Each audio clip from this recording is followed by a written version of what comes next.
తెలంగాణలోని కాంగ్రెస్ ప్రభుత్వం ఉస్మానియా యూనివర్సిటీలోని విద్యార్థులు ఆందోళన చేయవద్దు అని ఉత్తర్వులు జారీ చేసింది. ఇది ప్రజాస్వామ్యాన్ని కూని చేయడమేనా? ఈరోజు మనం చూసుకున్నట్టయితే 13 తారీఖు ఏదైతే 13 తారీఖు రోజు ఒక సర్క్యులర్ అనేది విడుదలైంది. కాకపోతే విద్యార్థుల దగ్గరికి మరియు నాన్ టీచింగ్ మరియు టీచింగ్ వ్యవస్థ దగ్గరికి వచ్చింది మాత్రం అది నిన్న సాయంత్రం వరకు ఒక లెటర్ అనేది సర్క్యులర్ రిలీజ్ అయింది. ఏంటంటే ఆ సర్క్యులర్ మనం చూసుకున్నట్టయితే విద్యార్థులు ఎవరైతే ఉస్మానియా యూనివర్సిటీ లేదా నిజాం కాలేజ్, సైఫాబాద్ కాలేజ్లో ఉన్నటువంటి విద్యార్థులు ఎవరైతే ఉన్నారో వారందరూ కూడా ఎటువంటి అజిటేషన్స్ మరియు ధర్నాలు మరియు రాస్తారోకులు అలాగే ఎటువంటి డిమాండ్స్ కూడా డిపార్ట్మెంట్లో కానీ మళ్ళీ కాలేజీలో చూసుకున్నట్టు కానీ యూనివర్సిటీలో చూసుకున్నట్టు ఎటువంటి డిమాండ్లు చేయదని ఆ సర్క్యులర్లో రిలీజ్ చేయడం జరిగింది. చూసుకున్నట్టయితే ఉస్మానియా యూనివర్సిటీ ఆనాడు వందే మాతరం ఉద్యమం నుంచి మొదలుకొని ఉంటే ఈరోజు తెలంగాణ ప్రత్యేక రాష్ట్ర సాధన కొరకు కూడా అనేక ఉద్యమాలు చేస్తేనే ఈరోజు రాష్ట్ర సాధన ఏర్పడింది. అలాగే వందే మాతరం ఉద్యమం కానీ ఇవన్నిటి కూడా ముందడుగు నడిచింది ఏదంటే ఉస్మానియా యూనివర్సిటీ ఉద్యమాల గడ్డ. ఈరోజు ఇటువంటి ఉద్యమాల గడ్డలో ఈరోజు విద్యార్థులకు ప్రశ్నించే తత్వము అలాగే చదువుతో పాటు ప్రశ్నించే తత్వం నేర్పించింది ఈరోజు ఉస్మానియా యూనివర్సిటీ. ఈరోజు ఉస్మానియా యూనివర్సిటీలో ఆ ఉద్యమాలనే ఈరోజు కొనసాగించకుండా ప్రతి ఒక్క విద్యార్థి గొంతును నొక్కివేసే విధంగా ఈరోజు ఇక్కడ ఉన్నటువంటి యాజమాన్యము ప్రవర్తిస్తుంది. కాబట్టి మేము చేస్తున్న ఏంటంటే ఈ వీసీ నిర్మించడానికి కారణమైనటువంటి కాంగ్రెస్ ప్రభుత్వం దీని వెనుక ఉండి చొరవ తీసుకుంటుందా, లేకపోతే ఈ కాంగ్రెస్ ప్రభుత్వం వచ్చినాక కూడా విద్యార్థులను ఏదైతే వాళ్ళకు ఉన్నటువంటి హక్కులను తెలియజేయడానికి ఎక్కడికక్కడ పోలీసులతో నిర్బంధనలు చేయడము ఇలాంటి అన్నిటి కూడా మనము చూస్తూ ఉన్నాము. ఈ సర్క్యులర్ వెనుక ప్రభుత్వ హస్తం ఉందని కూడా మేము తెలియజేస్తూ ఉన్నాము. ఏదైతే ఈ ప్రభుత్వాన్ని కూడా మనము 15 నెలల సందిగా చూస్తున్నాము. విద్యార్థులకు ఎటువంటి ఏవైతే 6 గ్యారంటీలు చెప్పారో 6 గ్యారంటీలు కూడా ఏది కూడా నెరవేర్చిన సందర్భం లేదు కరెక్ట్ది. అవన్నీ కూడా మేము తెలియజేస్తూ ఉన్నాము. కాబట్టి దీంట్లో ప్రభుత్వం గ్యారంటీగా ఇది తీసుకొచ్చారు కదా, ఇది గోరి కట్టినట్టే అని చెప్పచ్చా? ఇది ఇది ఏదైతే ఈ సర్కులర్ విడుదల చేస్తారో ఏదైతే విద్యార్థులకు అన్యాయంగా ఈరోజు ఈ కాంగ్రెస్ ప్రభుత్వం నెరవేరుతుందో ఇది 6 గ్యారంటీల తర్వాత ఇది 7వ గ్యారంటీ అని ఈరోజు రేవంత్ రెడ్డికి మేము సూటిగా తెలియజేస్తున్నాము. ఈ గ్యారంటీ ఏదైతే ఇప్పుడు విద్యార్థులకు అన్యాయంగా విద్యార్థులను ఎవరైతే ప్రశ్నిస్తున్నారో వారిని గొంతు నొక్కి పట్టడం ఏదైతే ఈ ప్రభుత్వం చేస్తుందో ఇది 7వ గ్యారంటీగా మేము తెలియజేస్తున్నాము. రానున్న రోజుల్లో రేవంత్ రెడ్డి బొంద పెట్టడానికి కూడా మేము వెనకడుగు వేయమని తెలియజేస్తా ఉన్నాం. ఇప్పుడు కాంగ్రెస్ ప్రభుత్వం రావడానికి మొదటి కారణం విద్యార్థుల వల్లనే ప్రభుత్వం వచ్చింది కదా. ఏదైతే గతంలో మనం చూసుకున్నట్టయితే కేసీఆర్ ప్రభుత్వం విద్యార్థులకు నిరుద్యోగులకు ఏదైతే అన్యాయంగా నిధులు నియామకాలు తెస్తామనే ఒక ఉద్దేశంతో తెలంగాణ రాష్ట్ర సాధన కోసం విద్యార్థులు ముందుండి పోరాడి ఏదైతే తెలంగాణ రాష్ట్రం తెచ్చుకుంటే దాని తర్వాత ఈ 10 ఏళ్ల పాలనలో ఎటువంటి విద్యార్థులకు ఎటువంటి న్యాయం చేయనటువంటి కేసీఆర్ని గద్దె దింపి ఆ రోజు అఖిల భారతీయ విద్యార్థి పరిషత్ సికింద్రాబాద్లో కథనబేర్ అనేటువంటి ప్రోగ్రాంని నిర్వహించేసి కేసీఆర్ ప్రభుత్వాన్ని గద్దె దింపి మరియు అలాగే కాంగ్రెస్ ప్రభుత్వం ఏదైతే నూతన ప్రభుత్వం కావాలని కోరుకొని కాంగ్రెస్ ప్రభుత్వాన్ని ఏరుకోరి తెచ్చుకుంటే ఈరోజు కాంగ్రెస్ ప్రభుత్వం వచ్చినాక కూడా ఏదైతే వీళ్ళు అధికారంలో లేనప్పుడైతే ఏవైతే ప్రగల్భాలు ఏదైతే మాటలు మాట్లాడారో అవన్నింటినీ కూడా ఈరోజు అధికారంలో వచ్చినాక ఏవైతే ముందు అధికారంలో లేనప్పుడు మాటలన్నీ కూడా ఈరోజు అధికారంలోకి వచ్చినాక కూడా ఏది ఒక్కటి కూడా నెరవేర్చిన సందర్భం లేదు ఈరోజు కాంగ్రెస్ ప్రభుత్వం. కాబట్టి మేము కాంగ్రెస్ ప్రభుత్వాన్ని కూడా ఏదైతే ఈ తెలంగాణ ప్రత్యేక రాష్ట్ర సాధన కోసం విద్యార్థులు ఎంతోమంది ప్రాణ బలిదానం చేసి ఈరోజు తెలంగాణ రాష్ట్రం ఏర్పాటు చేసుకున్నారు. కాబట్టి ఏదైతే ఈ ప్రభుత్వం కూడా విద్యార్థులకు అండగా లేకపోతే మాత్రం ఈ ప్రభుత్వాన్ని కూడా గద్దె దింపుతామని కూడా తెలియజేస్తా ఉన్నాం. ఈ సందర్భంగా కాంగ్రెస్ ప్రభుత్వం వచ్చే ముందు వాళ్ళ మేనిఫెస్టోలో కూడా ప్రజాపాలన నిరసనలు కానీ ఆందోళన చేయొచ్చు అని హామీ కూడా ఇచ్చారు కదా. ఏదైతే ఇప్పుడు చూసుకున్నట్టయితే కాంగ్రెస్ ప్రభుత్వం మెయిన్గా ఒకటే స్కీమ్ తోటి ముందరికి వచ్చింది ప్రజాపాలన. ఈరోజు ప్రజాపాలన పేరుతోటి వచ్చేసి ప్రజలందరినీ కూడా మభ్యపెట్టడమే తప్ప ఏ ఒక్క విద్యార్థి కానీ నిరుద్యోగులు కానీ అలాగే రైతన్నలో కూడా ఏ ఒక్క రంగంలో ఉన్నటువంటి ఎవ్వరికి కూడా న్యాయం చేయడం జరగడం లేదు ఈరోజు చూసుకున్నట్టయితే.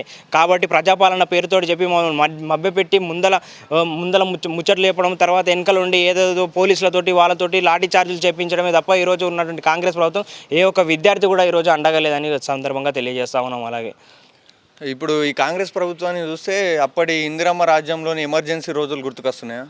మేము నిజంగా చెప్తున్నాము. ఏదైతే ఇందిరమ్మ రాజ్యంలో ఉన్నప్పుడు అంటే ఎన్నో ఎమర్జెన్సీ సిచ్యువేషన్ని చూసుకున్నట్టయితే ఇప్పుడు ఏదైతే అప్పుడు వాళ్ళ సొంత ప్రయోజనాల కోసం ఎమర్జెన్సీ ఏదైతే విధించి ప్రతి ఒక్క ఎవరైతే ప్రజలను కూడా అందరినీ కూడా భయాందోళనకు గురి చేసి ఎవరిని కూడా బయటికి రాకుండా వారి ఒక స్వార్థ రాజకీయాల కోసం ఆ రోజు ఏదైతే ఎమర్జెన్సీని విధించారో అలాగే ఇప్పుడున్నటువంటి కాంగ్రెస్ ప్రభుత్వం కూడా ఇందిరమ్మ పేరు చెప్తూ ఇందిరమ్మ ఇల్లు ఇస్తాము అది ఇస్తాము ఇది ఇస్తామని ఇందిరమ్మ పేరు చెప్తూ అలాగే ఇందిరమ్మ రాజ్యం తీసుకొస్తామంటే కూడా ఈరోజు ప్రజలు ఇక్కడ ఉన్నటువంటి ప్రజలు విద్యార్థులు అందరూ కూడా భయపడుతున్నారు. ఎందుకంటే ఆ రోజుల ఇందిరమ్మ రాజ్యము ఎలా కొనసాగిందో ప్రతి ఒక్కరు కూడా తెలిసిన విషయమే. కాబట్టి ఇప్పటి కూడా మేము అందరం కూడా ప్రతి ఒక్కరు కూడా భయపడుతున్నారు. ఈ విషయాలన్నింటినీ కూడా మనసులో పెట్టుకొని ఈ రేవంత్ రెడ్డి సర్కార్ని ఏదైతే ఉందో దాన్ని గద్దె దింపడానికి అందరూ కూడా ముందుకు వస్తూ ఉన్నారు. ఎందుకంటే ఇప్పుడు మనం చూసుకున్నట్టయితే దాదాపు 15 నెలలు అవుతా ఉన్నది. ఈ ప్రభుత్వం ఎన్నో మాటలు చెప్పింది, కాకపోతే ఏ ఒక్క మాట కూడా ఈరోజు విద్యార్థులకు ఏదైతే ఫీజు రియంబర్స్మెంట్ కావచ్చు, అలాగే హాస్టల్ వసతులు కావచ్చు, కొత్త బిల్డింగ్లు కావచ్చు, ఏదైతే ఫ్యాకల్టీ రిక్రూట్మెంట్ కావచ్చు, ఏ ఒక్కటి కూడా ఈరోజు ముందుండి చేయడం లేదు. ఏదైతే ఇప్పుడు నూతన భవనాలు కట్టించడం కాదు, ఆ భవనాలు నడవాలంటే కూడా అక్కడ ఉన్న అధ్యాపకులు సిబ్బంది నింపాలంటే కూడా అక్కడ డబ్బులు నిధులు కావాలి.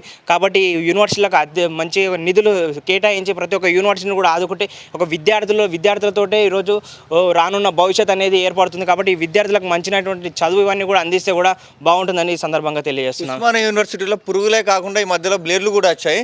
ఇలాంటి సమస్యలు తీర్చకుండా ఇలాంటి విద్యార్థుల మీద ఆంక్షలు విధించడం ఎంతవరకు కరెక్ట్?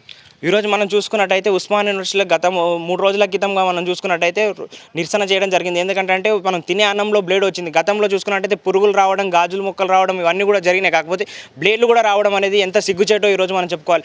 100 ఏళ్ల చరిత్ర గల ఉస్మానియా యూనివర్సిటీలో ఈరోజు కనీసం మనకు తినడానికి తిండి కరెక్ట్ నాణ్యతమైనటువంటి భోజనం కూడా లేదంటే ఎంత సిగ్గుచేటు మనం చూసుకోవాలి. ఇక్కడ ఉన్నటువంటి అధికారులు ఏం చేస్తున్నారు? మనం మెస్ బిల్లులు చూసుకున్నట్టయితే దాదాపు 3500 నుంచి 4000 వరకు మెస్ బిల్లులు పెరుగుతూ ఉన్నాయి. కాకపోతే ఒక నాణ్యతమైనటువంటి ఆహారం లేకపోతే ఈరోజు విద్యార్థి అనేది ఎలా చదువుకుంటాడు, ఎలా ముందుకు వస్తాడని ఈ సందర్భంగా తెలియజేస్తున్నాం. అలాగే మనం చూసుకున్నట్టే ధర్నాలు చేయడం వల్ల ఈరోజు ఈ ఉస్మానియా యూనివర్సిటీ గడ్డ మీద ప్రశ్నించే తత్వం లేకపోతే ఈరోజు ఆ ధర్నాలు చేయకపోతే ఎటువంటి రిజల్ట్ మనకు కనిపించడం లేదు. ఆ రోజు మనం చూసుకున్నట్టయితే ఇక్కడ ఉస్మానియా యూనివర్సిటీలో అధ్యాపకులను వీధి దీపాలను చూసుకున్నట్టే అకాడమిక్ సెక్షన్ వరకు కూడా ఏ ఒక్క సరైన వ్యవస్థ కూడా ఇక్కడ ఉన్న అధికారుల లోపల లేదు. కాబట్టి చలనం లేదు. కాబట్టి ఏదైతే ఉస్మానియా యూనివర్సిటీ గడ్డ మీద ఉన్నాం కాబట్టి విద్యార్థులం కాబట్టి కంపల్సరీ మేము కొట్లాడతాము. మాకున్న రైట్స్ కోసం మేము ముందుండి కొట్లాడతామని ఈ సందర్భంగా తెలియజేస్తా ఉన్నాము. తెలంగాణలో ముఖ్య పాత్ర పోషించిన ఉస్మానియా విద్యార్థులపై ఆంక్షలు విధిస్తూ చిన్న చూపు చూడడం ఎంతవరకు కరెక్ట్ అంటారు?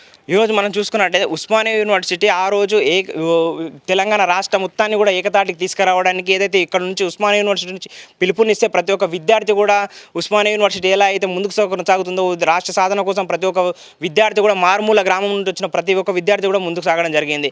కాకపోతే ఇప్పుడు ఉన్నటువంటి ఉస్మానియా యూనివర్సిటీ అప్పుడున్న ఉస్మానియా యూనివర్సిటీతో పోల్చుకుంటుంటే ఇక్కడ ఉన్నటువంటి విద్యార్థులను తొక్కడం, అణిచివేయడము, అలాగే వాళ్ళ గొంతులను పట్టి ఈరోజు వాళ్ళ హక్కులను కాలరాస్తున్నటువంటి సందర్భం ఈరోజు మనం చూస్తూ ఉన్నాము. కాబట్టి మేము తెలియజేస్తున్నాం ఏంటంటే ఇక్కడ ఉన్నటువంటి వీసీ ఏదైతే ఉన్నాడో, ఏదైతే ఆయన ఇచ్చినట్టు సర్కులర్ని వెంటనే వెనుకకు తీసుకోపోవాలి. వెనుకకు తీసుకోకపోతే అఖిల భారతీయ విద్యార్థి పరిషత్ ఏదైతే మేము రేపు బంద్కు అదే విధంగా ఏదైతే సర్కులర్ని వెనుకకు తీసుకోకపోతే రేపు బంద్కు పిలుపునిచ్చాము.